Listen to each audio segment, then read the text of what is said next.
2 brutal 400-meter races, 2 different paths to victory. In this video, we break down McMaster's technical masterclass over hurdles and compare it to the USA's dominant performance on the flat against Jamaica and Great Britain. And they're definitely ones to look at, but I think the other Kenyan, Makobi, is probably the one that we should be watching more than Matunga. So seasonal's best in his heat of 49.99. He was behind Hyde in his semi-final. Here's Mativia. So the heats here were actually on Tuesday, so they've had a really long wait, haven't they? They have, and because he's the team hairdresser, he's probably got a few of the Canadian hairdos done.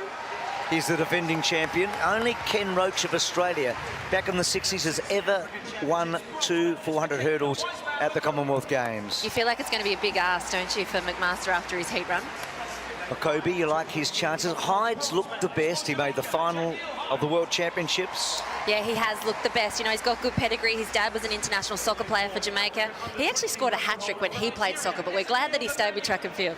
You like Nathaniel, don't you? I do. I think he came out here and he looked really confident. He's a Baylor Uni student. He's only young. He broke the national record this year. It was the junior record that had lasted for 35 years. So Nigeria has high hopes on Nathaniel. And Seychelles and Guernsey in the inside lane. So Azemia and Chalmers. So no one from England, Australia or South Africa, but they've been the 3 most successful countries. So it's a different looking final here. That McMaster's a constant, and Hyde was 3rd behind McMaster 4 years ago at the Gold Coast. So they're the 2 we know oh so well. There's Hyde. He's 25. They've won 1 gold medal, Jamaica, in this event in 1998.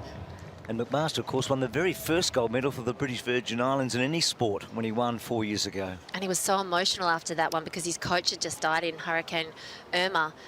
He's now training in the US. He's got a new coach, but 4th at Tokyo, he's definitely one to be watching. That epic in Tokyo behind Vorholm, Benjamin and Dos Santos. In the starters' hands. 400 hurdles final. Set. Ooh, so what's... No, Leek's just the... Via's gone out, the Canadian. Yeah, sorry, his nickname's Leek. Malik. He's, oh, and he's got his hands to his face. That was a clear break.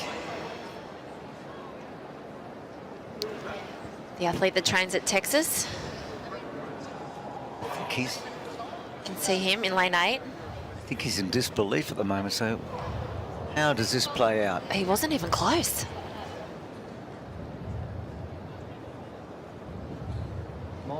Will you disqualify the athlete? I guess his best bet is to say the crowd distracted him.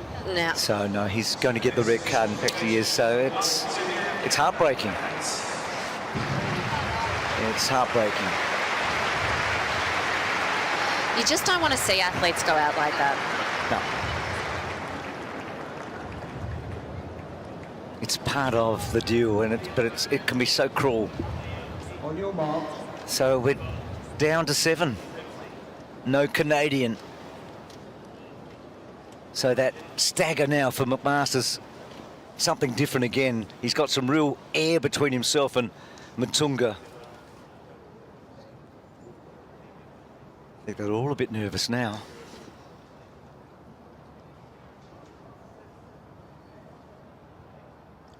Set.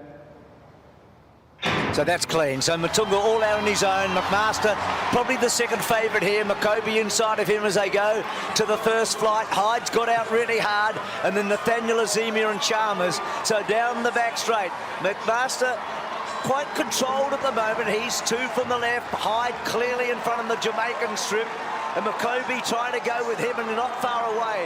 McMaster's normally got a good turn of foot here. Hyde leads with about 150 to go. They've got 3 to get over after that one. Hyde, Makobi and McMaster. There's not much between them.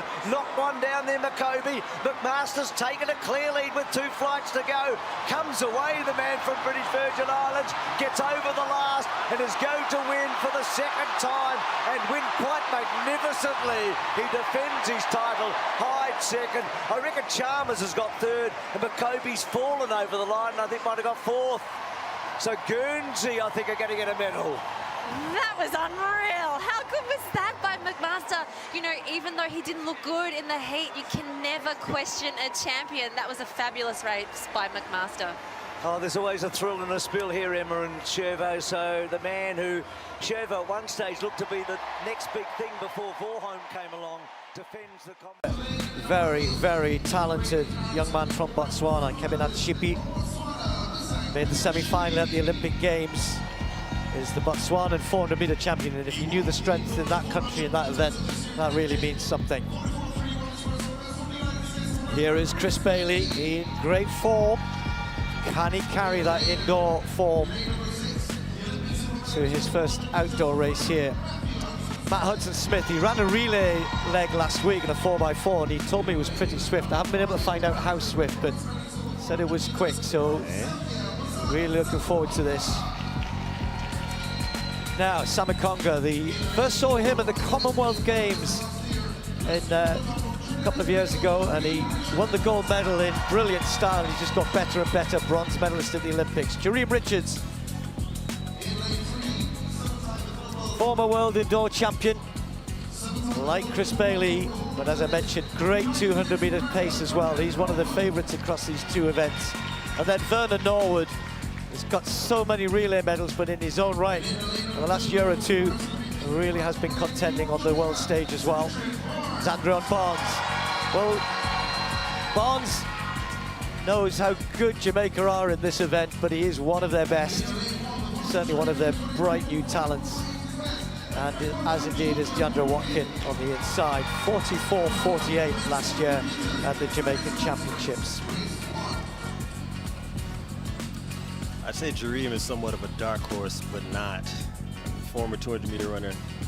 Got a bronze medal at the World Championships, actually, in the 200, and moved up to the 4. Just missed out on the medal at the Olympics. But I know all in all, Matthew Hudson-Smith is going to be favored in this race. Never seen Chris run in the bandana before. Something new, some attitude. Maybe a statement. Maybe he's a new man. Yeah. New look. Right, just to remind you here, Bailey's in 7 there, inside Kevin Atshipi, Hudson-Smith in 6.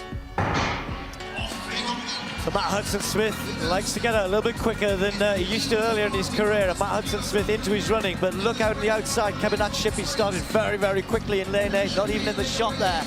Samakonga, who will finish strongly and always does, trying to hang on to Hudson-Smith. Chris Bailey with a little bit of work to do at this point, because Hudson-Smith definitely leading with that slightly forward-leaning action of his around the top bend. And now Chris Bailey starts to get going. Samakonga will finish quickly. Watch for others on the inside in lane 2. Barnes is going well. And Matt Hudson-Smith just tying up here. And it's the world indoor champion with Vernon Norwood finishing quickly as well. It's going to be Chris Bailey going to take this one by a couple of meters. 44-34. Just outside his all-time best. Well, in these conditions, that is a phenomenal run.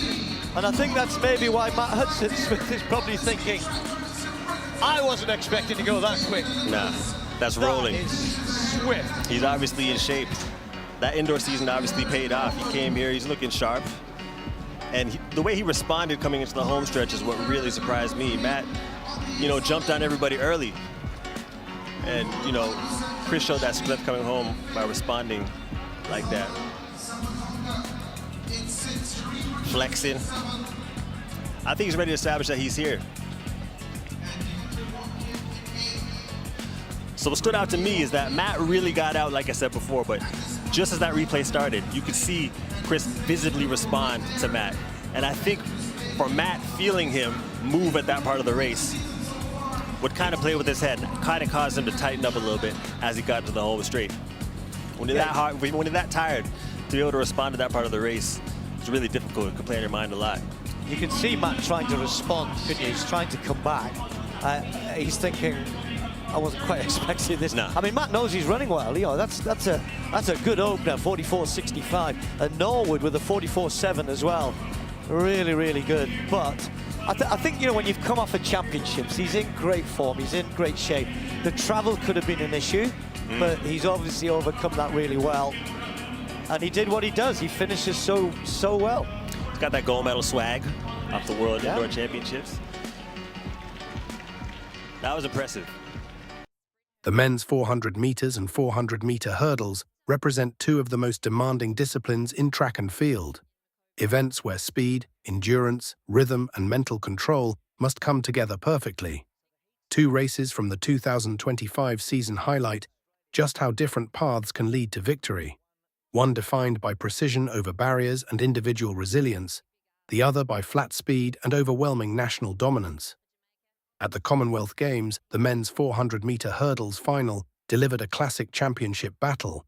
Kyron McMaster entered as the defending champion, carrying both expectation and history. 4 years earlier, he had secured a groundbreaking gold medal for the British Virgin Islands, and now he faced the challenge of proving it was no coincidence. From the gun, McMaster's approach was composed rather than explosive. In hurdle races, rhythm often matters more than raw speed, and his stride pattern between barriers was carefully controlled. While others attacked aggressively, most notably Janai Perenchief-style competitors like Jamaica's Jahil Hajj, McMaster focused on efficiency. Each clearance was clean, each step calculated, allowing him to conserve energy for the decisive final stretch. Behind him, Nigeria's Ezekiel Nathaniel and emerging talents from Kenya pushed the pace, ensuring that any mistake would be punished immediately. But McMaster's experience proved decisive. Over the final hurdles, where fatigue destroys technique for many athletes, he remained composed. His ability to maintain form under pressure ultimately secured victory, reinforcing his status as one of the most consistent 400-meter hurdlers in the world. In contrast, the men's 400 meters at the World Athletics Grand Slam in Kingston presented a completely different spectacle, one without barriers, but no less demanding. Here, the focus shifted from rhythm to pure pacing and controlled aggression over a single lap. The United States emerged as the dominant force in this race, showcasing depth and execution at the highest level. Unlike the tactical, almost chess-like nature of the hurdles final, this race unfolded at a relentless tempo from the start. American athletes attacked the first 200 meters with authority, quickly putting pressure on competitors from Jamaica and Great Britain. What defined this race was not just speed, but distribution. The best 400-meter runners understand that the event is won or lost in how energy is managed between the 200-meter and 350-meter marks, the phase where lactic acid begins to take control. The American runners excelled here, maintaining form while others began to tighten. Jamaica, traditionally strong in sprinting, struggled to match this balance, while Great Britain's athletes found themselves unable to respond to the sustained pace. By the final straight, the outcome was clear. The USA had not just taken control, they had effectively broken the field. This was dominance built on preparation, depth, and an advanced understanding of race modeling. Comparing these two races reveals the complexity of one-lap sprint events. In the hurdles, success depended on technical mastery and composure under constant interruption. McMaster's victory was a lesson in discipline, how controlled execution can overcome aggressive competition. In the flat 400 meters, however, the race was about collective superiority. The USA demonstrated how a well-prepared team can impose its rhythm on an entire field. Ultimately, both races underline the same fundamental truth. The 400 meters, with or without hurdles, is not simply about speed.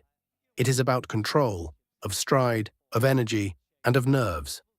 Whether through McMaster's precise navigation of 10 barriers or the USA's commanding performance on the flat, victory belongs to those who can maintain structure when everything in the body is pushing toward chaos.